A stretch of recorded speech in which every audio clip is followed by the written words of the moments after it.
Senate chamber. This is December the 19th, 2016, and we are here to convene the 2016 Electoral College for Oregon. Before us, we have the body of electors chosen by their party to participate in the selection of the next president and vice president of the United States. Today, as is in the case of each of the 50 states of our union, electors are gathering to vote for the candidates that represent the choice of the people of their state.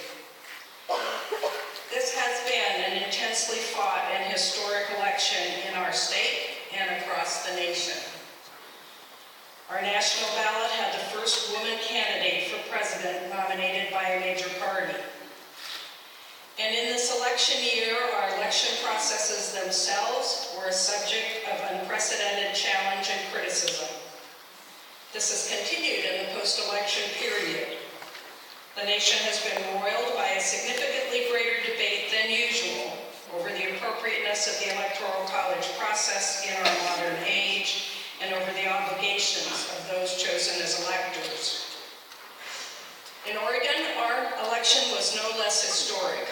A record number of ballots were cast, and because of a record-setting registration rate, we achieved a nearly 70% participation rate by all those Oregonians who were qualified to cast a ballot. And we picked Bernie. Our local election officials throughout the state have delivered trusted election results from each county, produced by a process that was both transparent and audited for accuracy. We are proud to note the confidence with which Oregonians can believe in the results that have been certified. Today we gather to swear in our electors and to complete the process called for by our Constitution by observing their balloting and confirming the vote of the people of Oregon.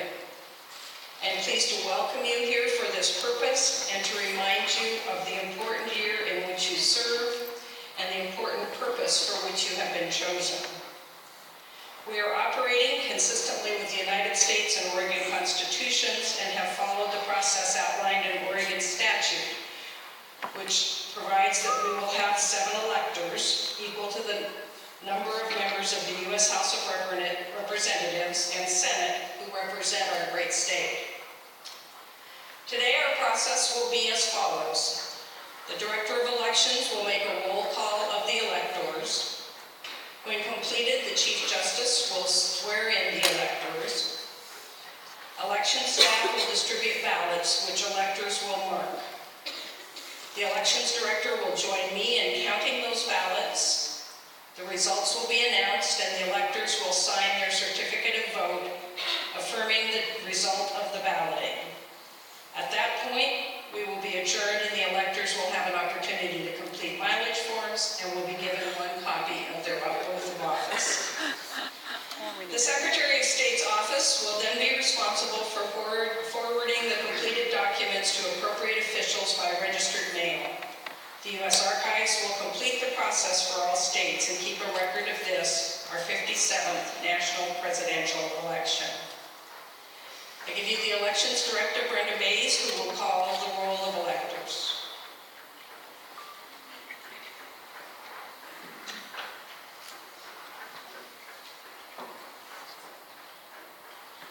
Leon Coleman. Present. Austin Fogarty. Here. Laura Kilpatrick. Here. Karen Packer. Here. Timothy Norman Powers Rowan. Here. Harry Sappington. Here. Frank Dixon. Madam Secretary, if you will indulge me for a moment, I just want to, on behalf of the entire elector group here today, object to this process to preserve the record, to allow further inquiry of the electoral process, given the interference by the Russian government in our election process. Hear, hear, hear,